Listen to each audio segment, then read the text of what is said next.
to the example.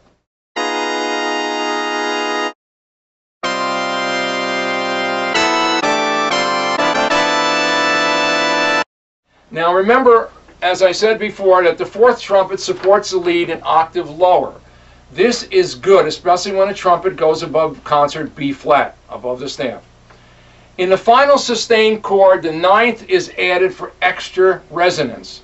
You get a D and an E grinding together, and I love that sound. I think dissonance is very, very good, as long as it eventually resolves to consonance. Let's look at the trombone section for a minute. Trombones sound great in close and open position, just very much like cellos sound good. When I write for cellos, I write them either way, and they sound wonderful. Trombones sound very good. They sound close. If you want Stan Kenton, you write them in 5-part or 4-part open harmony. Let's listen to the third CD at this point.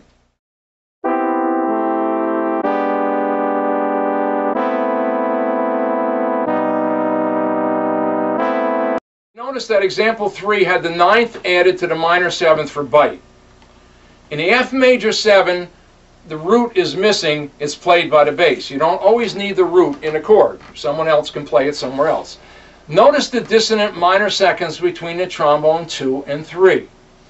In the C minor major 7 chord, the root anchors the sound. The C in the fourth trombone against the B in the second trombone creates a powerful dissonance. And again, I say I love the inner sound. The last A minor 7 chord is a cluster chord with intervals of a major second, minor second, and a major third. I'll say that again. The last A minor 7 chord is a cluster chord. It has intervals of major second, and major third with a ninth added. A straight A minor 7 voicing would be too mild for this chart. Now let's go to the saxophones. The saxophones can be voiced in many ways. Let's look at a few ways that people have done it. They may not cover all the ways, but I'll cover most of them.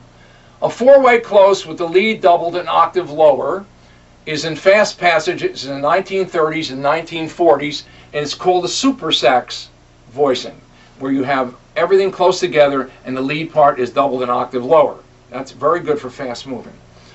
Four-way close, take the second voice and drop it an octave. It makes it a little more mellow, especially when the saxes go a little higher.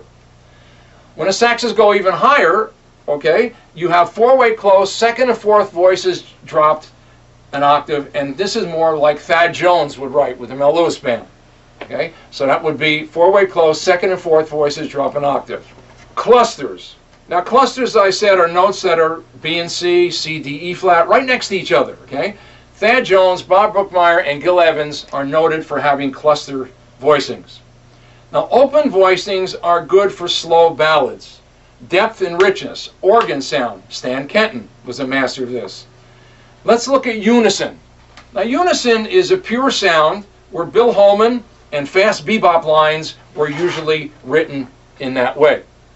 Then you take unison octaves with Bill Holman and Rob McConnell, and you get beautiful sax sounding octaves going around, usually 3 on the top and 2 on the bottom. Jerry Mulligan is also another example of beautiful line writing, and of course my teacher Jimmy Jufrey is an example also. When you get to thirds, sax is playing in thirds, you kind of think of Billy May and all the stuff he wrote, which was very interesting at the time. And then there's fourths, and you have Duke Ellington, Woody Herman, and you have the Charlie Barnett Band way back in the 30s and 40s. And then you have a mixture of all of them together, and you have plenty of choices. Let's listen to saxophone voicings in the fourth example.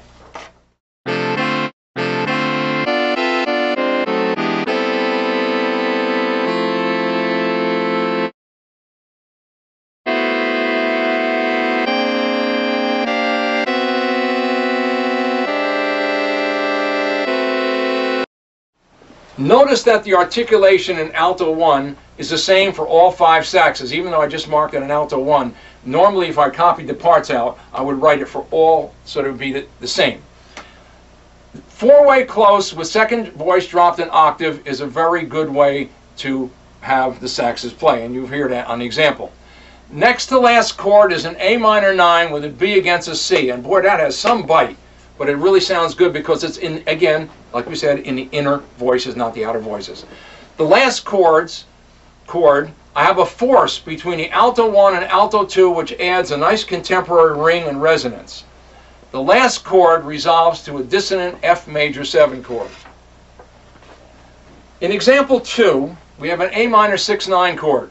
Three dissonances in one chord. A B against a C, an E against an F sharp, and an A against a B. This chord has a lot of edge to it. Now, in the final E7 plus 9 plus 5, you have a G against a G sharp. Now, you want to keep them separated.